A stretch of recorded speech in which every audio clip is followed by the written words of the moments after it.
அடுத்த பாடல் பாருங்க 39.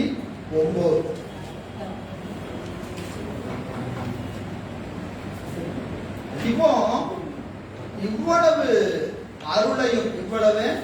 அருளையும் பெறுகிற தகுதியுடைய நாம, அருளையும் பெறுகிற தகுதியுடைய நாம அதை அறியாது நிற்பதற்கு என்ன காரணம்? அருளை தான் நிற்கிறோம், ஆனா நம்ம என்ன செய்ய முடியல, அருளை அறிய முடியல. அதற்கு என்ன காரணம் அப்படின்னா 39 சொல்ற. பரப்பமைந்து கேள்வின் வார் கலன் மேல் பூஞ்சை கரப்பருந்த நாடும் கடல்ல. பரப்பமைந்து கேள்வின் வார் கலன் மேல் பூஞ்சை கரப்பு அருந்த நாடும் கடல். இது ஒரு அழகான ஓமை. என்ன ஓமை அப்படின்னு கேட்டீங்கன்னா, பரபரப்பு இல்லாம உபதேசம் கேட்கணும். உபதேசம் கேட்கும்போது எப்படி கேட்கணும்? பரபரப்பு இல்லாம. ஏன்னா பரபரப்பு என்பது அந்த அறிவினுடைய வேகத்தை குறித்து நிற்கிறது. இந்த வேகம் இருக்கிற வரைக்கும் தெளிவு பிறக்காது. அதனாலதான் மணிவாசன் என்ன சொல்றாரு, வேகம் கெடுத்தாண்ட வேந்தன். வேகம் கெடுத்தாண்ட வேந்தன். இப்போ வேகம் என்பது விவேகம் அன்று.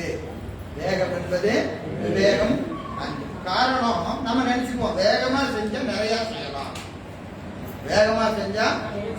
செய்யலாம், அப்படின்னு நினைச்சு கொள்வோம். அப்படி பிரயோஜனம் இல்லை. அதனால ஒரு பையனும் விளையாது. ஏன்னு கேட்டீங்கன்னா, பொதுவாக நம்ம குணங்கள் ஏற்கனவே நிறைய பேர் சொல்லியிருக்கிறோம். சாத்விகம், ராசதம், தாமசம் 3 இருக்கா இல்லையா? இதுல ராசத குணத்துல இருக்கிற போதுதான் வேகம் இப்ப இருக்கும். ராசத குணத்துல இருக்கிற போதுதான் வேகம் இருக்கும். புரியுதுங்களா? சாத்வீகத்துல இருந்தா எப்படி இருக்கும்? நிதானம் இருக்கும். தாமசத்துல இருந்தா மயக்கத்துல இருப்பாங்க. இப்போ நமக்கு ஏற்கனவே சொன்னதுதான், இந்த சாத்வீகத்தில் இருக்கிறவங்களுக்கும் தாமசத்துல இருக்கிறவங்களுக்கும் வேறுபாடு அறியறதுல ஒரு சிரமம் இருக்கு. 2 பேரும் கிட்டத்தட்ட எப்படி இருப்பாங்க?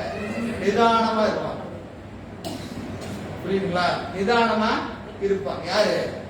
தாமச குணத்துல இருக்கிறவங்களும் சாத்வீக குணத்துல இருக்கிறவங்களும் நிதானமா இருக்கிற மாதிரி நமக்கு தெரியும். ஆனா நிதானம் வேற, மந்தம் வேற. சாத்வீகத்துல இருக்கிறவங்க எப்படி இருப்பாங்க? நிதானத்துல இருப்பாங்க. தாமசத்துல இருக்கிறவன் மந்தத்துல இருப்பான். பார்த்தா வித்தியாசம் தெரியாது. 2 பேரும் அப்படியே அமைதியா இருப்பான். பார்த்தா நமக்கு இவர் எந்த குணத்துல இருக்கிறாருன்னு தெரியாது. எப்படி தெரிஞ்சுக்கிறது? இப்போ நமக்கு ஒரு வேலைக்காரனே இருக்காருன்னு வைத்துக்கணும். அவர் கொஞ்சம் நிதானமா வேலை செய்வார். இப்ப இவருக்கு என்ன குணம்? சாத்வீக குணமா தாமச குணமா? எப்படி தெரிஞ்சுக்கலாம் அப்படின்னு கேட்டீங்கன்னா, எவருடைய வேலையில பிழை இல்லாம இருக்கிறதோ அவர் சாத்வீகத்தில் இருக்கிறார்.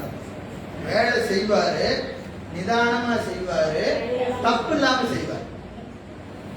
தப்பு இல்லாம நிதானமா செஞ்சா அந்த வேலையை அவர் எது செஞ்சிருக்கிறார் அர்த்தம்? சாந்தி தெளிவா செய்யறாருன்னு அர்த்தம் அந்த வேலையை. அதனால அவர் வேலையில் என்ன வராது? குற்றம் வராது. அதே இன்னொரு ஆளு அப்படின்னு மெதுவா செய்வாரு, பூரா தப்பா இருக்கு. அப்ப அவர் எப்படி செஞ்சிருக்கிறார்? மந்தமா செஞ்சிருக்கிறார். ஆனா செய்யற வேகம் பாத்தீங்கன்னா 2 பேரும் எப்படி இருப்பாங்க? ஒரே வேகத்துல தான், ரிசல்ட்ல தான் வேறுபாடு. புரியுதுங்களா? அதனால இந்த 2 இப்ப ராசத குணம் பயன்படாது. அதான் சொல்றாரு நமக்கு சிவபோக சாரத்துல, பரபரக்க வேண்டாம்.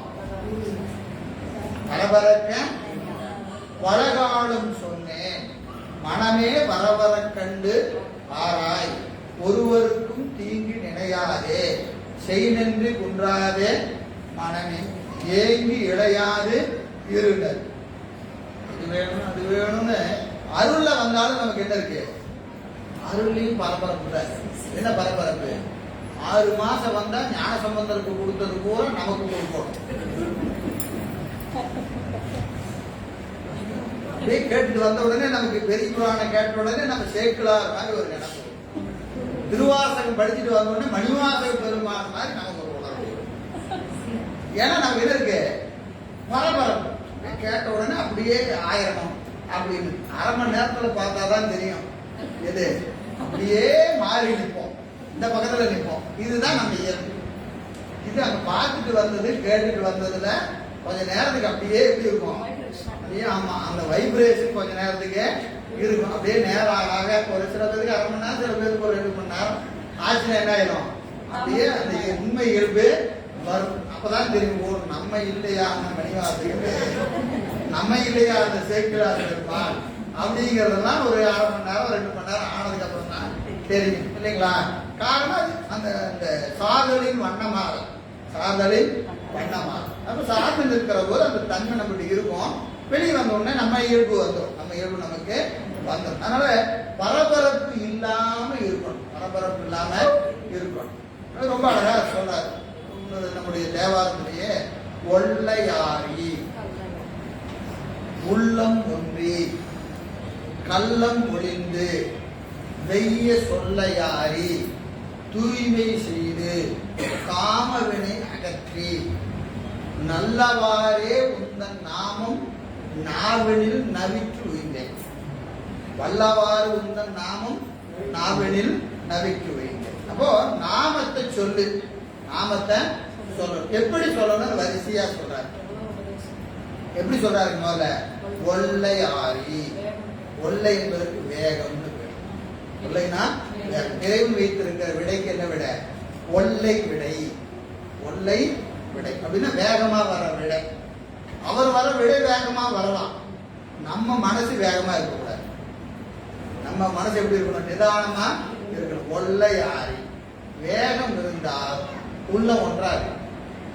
நமக்கெல்லாம் ஒரு கேள்வி இருக்கா இல்லையா, மனசு ஒன்றவே மாட்டேங்குது, மனசு ஒன்றவே மாட்டேங்குது. அவங்க என்ன செய்யணும், போல வேகத்தை கொஞ்சம் குறைங்க. வேக பரபரப்பு இருந்ததுன்னா அறிவு ஒரு இடத்துல நிற்காது. புரியுதுங்களா. முதல்ல எதை சொன்னாலும் என்ன செய்யணும், வாங்கி ஒரு நிமிஷம் நிறுத்துங்க. ஒரு செய்தியை வாங்கி என்ன செய்யணும், ஒரு நிமிஷம் நிறுத்துங்க. அந்த ஒரு நிமிஷம் நிறுத்திட்டு சரியா ஆகுமா ஆகாதா அப்படின்னு அதை பார்த்துட்டு என்ன செய்யணும், ஆகும்னா உள்ள தள்ளுங்க, ஆகாதுன்னா வெளியில. நாம என்ன செய்யறோம், வாங்கும் போது கட கடன்னு உள்ள தள்ளுறது, அப்படியே உள்ள தள்ளுறது. அது உள்ளம் ஒன்றி கள்ள வினை அகற்றின்னு அந்த பாடல்ல சொல்றாரு. எனவே நமக்கு என்ன பண்ணுங்க, பரபரப்பு நீங்கணும், பரபரப்பு நீங்கணும். அதனால பரப்பு அமைந்து கேள்வி, பரப்பு அமைந்து கேள்வி எதுங்க, இந்த திருவருள் பற்றிய குரு உபதேசத்தை சாத்வீக குணத்திலே நின்று கேட்க. கேட்கிற போது எப்படி கேட்கணுங்க, சாத்வீக நிலையில நின்று குரு உபதேசத்தை கேட்கணும். இல்லைன்னா என்ன ஆகும், தாமசத்துல இருந்தாலும் பயன் தராது, ராசத்துல இருந்தாலும் பயன் தராது. அப்ப குரு உபதேசம் கேட்பதற்குரிய குணம் என்ன குணம், சாத்வீக குணம். அப்படி கேட்கவில்லை என்று சொன்னால், அப்படி கேட்கவில்லை, நம்ம அப்படிதான் கேட்கணும். நாம அப்படி கேட்கல, நமக்கு இன்னும் என்ன இருக்கு, இன்னும் ராசர குணமோ தமோ குணமோ நம்மகிட்ட இருந்ததுன்னா அது எப்படி இருக்கிறது தெரியுமா, அதுன்னு ஒரு உபை சொல்றாரு. குரு உபதேசத்தை சாத்வீக உணர்வுல நின்று கேட்கணும். ஒருவேளை கேட்கல, ஒருவேளை கேட்கல, அது எப்படிப்பட்டது தெரியுமா என்று சொன்னால், பார்க்கலன் மேல் பூஞ்சை கரப்பருந்த நாடன் கடல். பால் கடல், பால் கடல்னுங்க உரி, நம்ம அந்த காலத்துல உரி தொங்கிடுவாங்க இல்லையா, பால் பால் பாத்திரத்தை ஒரு பானைய உரியில கட்டி தொங்க வச்சிருப்பாங்க. அந்த உரி மேல ஒரு பூனை உட்காந்துருக்கு, உரி மேல ஒரு பூனை உட்காந்துருக்கு. அது உணவு எங்க இருக்கு, கால் கடியில, அது மேலதான் உட்காந்துருக்கு. கால் கடியில பால் இருக்கு. விரும்பி குடிக்கிற பால், விரும்பி குடிக்கிற பால் இருக்கிறது. இப்ப இந்த இடத்துல இந்த ஃபேன் இருக்கிற இடத்துல வச்சுக்கங்க. இங்க அப்படியே ஒரு உரி தொங்குது, உரி தொங்குது. இந்த உரிக்கு மேல ஒரு பூனை உட்கார்ந்து இருக்குது. இதுக்கு இப்ப பசிக்குது, பசிக்குது இல்லையா. அது என்ன செய்யணும், இந்த இடத்துல அப்படியே உரிய ஆட்டாம அப்படியே குமிஞ்சு சாப்பிட்டா வயிறு நம்ம சாப்பிடலாம். இது என்ன செய்யுது அப்படின்னு கேட்டா, அந்த விட்டத்துல ஒரு கரப்பாம்பூச்சி உட்காந்து, விட்டத்துல ஒரு கரப்பாம்பூச்சி உட்காந்து, இது அப்படியே இங்க பாலை பார்க்காம என்ன செய்யுது, அப்படியே அந்த கரப்பாம்பூச்சிய பார்த்துட்டு என்ன செய்யுதுங்க, வேகமா இங்கிருந்து அங்க தாவுது, இங்கிருந்து அங்க தாவுது. தாவுற உடனே பூனை வருதுன்னு கரப்பாம்பூச்சி பறந்துருச்சு. கரப்பாம்பூச்சி பறந்துருச்சு. இது முந்தினதுல பால் கீழே வந்து உடஞ்சி போச்சு. பால் கலந்து என்ன ஆகி போச்சு? இப்போ உடஞ்சு போச்சு. இப்போ பாலும் போச்சு, கரப்பானும் போச்சு. கரப்பானம் மேலான உணவு. பூனைக்கு மேலான உணவு பால். அதன் மீது அமர்ந்து கொண்டு அதை உண்ணி இருக்கணும். அதை உண்ணி இருக்கணும். சரி, அததான் சாப்பிடல. சரி, முடியாது, அததான் சாப்பிடல. ஆனா குறைஞ்சபட்சம் அந்த கரப்பான பிடிக்க போச்சு இல்லையா, அதையாவது பிடிச்சிருக்கணுமா இல்லையா? இப்ப என்னாச்சு? அதுவும் போச்சு, இதுவும் போச்சு, அதுவும் போச்சு. யாரு அப்படின்னு கேட்டா, உபதேசத்தின் போது சாத்வீகத்துல இல்லாம பரபரப்பா உட்கார்ந்து இருக்கிறவங்க பார்க்கலன் மேல் அமர்ந்து இருக்கிற பூனை. அவர்களுக்கு இந்த இப்ப உதாரணம் இந்த வகுப்பை வைத்துக் கொள்வோம். இந்த இடத்துல நாம் அமர்ந்து இருக்கிறோம். இது பார்க்கலன் மேல் அமர்ந்து இருக்கிற ஒரு பூனை உட்காந்து. ஏன்னா இங்க விரும்பி நாம் இங்க வந்து அமர்ந்து இருக்கிறோம். இதற்கு நமக்கு உணவு எது? உபதேசம். என்ன உபதேசம்? நம்முடைய உமாபதி சிவனார் அருளி செய்த இந்த நூல் தான் நமக்கு உபதேசம். இப்போ அறிவு சாத்வீகத்துல இருந்தா எதை சாப்பிடலாம்? இந்த பாலை சாப்பிடலாம். பாலை சாப்பிடலாம். நம்ம அறிவு வீட்டுல வேற வச்சுட்டே வந்துட்டோம். அதை வேற பார்க்காம வந்துட்டாரா வரலையா தெரியல, வந்துட்டாரா வரலையா தெரியல, மணி வேற ஆச்சு. ஒரு 1:30 மணிக்கு விட்டுட்டாருன்னா போன் பண்ணியாவது கேட்கலாம். வெளியும் போக முடியல, செல்லையும் எடுக்க முடியல. என்னங்க பண்றது? வந்துட்டாரா வரலையா, வந்துட்டாரா வரலையா அப்படின்னு அறிவு கூட செல்லுலயே இருக்கு. சைலண்ட்ல போட்டுட்டோம், செல்ல வேற சைலண்ட்ல போட்டுட்டோம். அடிச்சுதான் அடிக்கலையா இப்படின்னு இப்ப அறிவு எங்க இருக்கு? செல்லுல இருக்கு. இப்போ குறைஞ்சபட்சம் என்ன செஞ்சிருக்கலாம்? வீட்டுல இருந்து அந்த வேலையாவது பார்த்திருக்கலாம். அந்த வேலையாவது பார்த்துருக்காம இல்லையா? அதாவது முடிஞ்சிருக்கும்.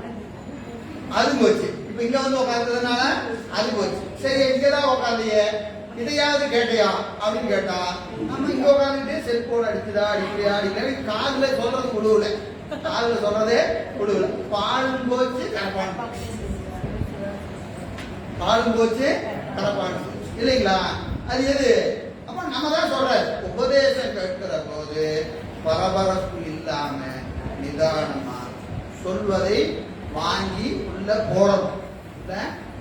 அதை தவிர நம்ம சிந்தனை வேறு புறம் போனால் இதுவும் கெட்டு போகும், அதுவும் ஏன்னா இவ்வளவு கடுமையான முயற்சியில நம்ம இங்க வந்து அமர்ந்திருக்கோம். இந்த இடத்துக்கு வருவதற்கு எத்தனையோ முயற்சிகள் இருக்கா இல்லையா? இன்னைக்கு எத்தனையோ வேலைகள் இருக்கிறது எல்லாருக்கும்.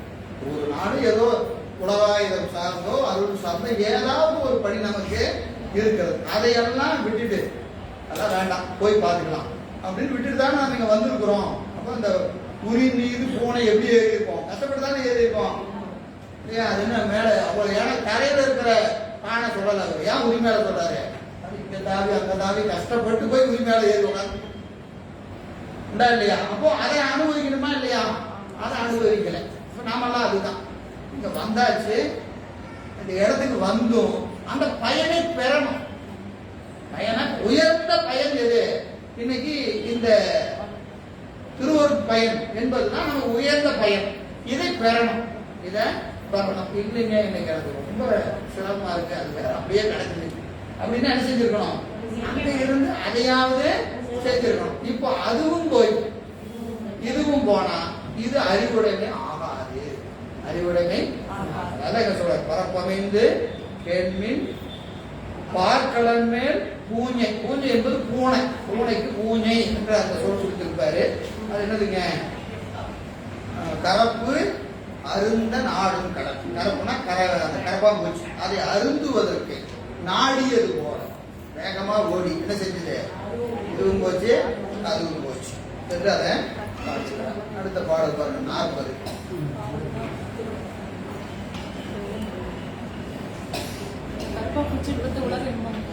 ஆமா, உலகம் பால்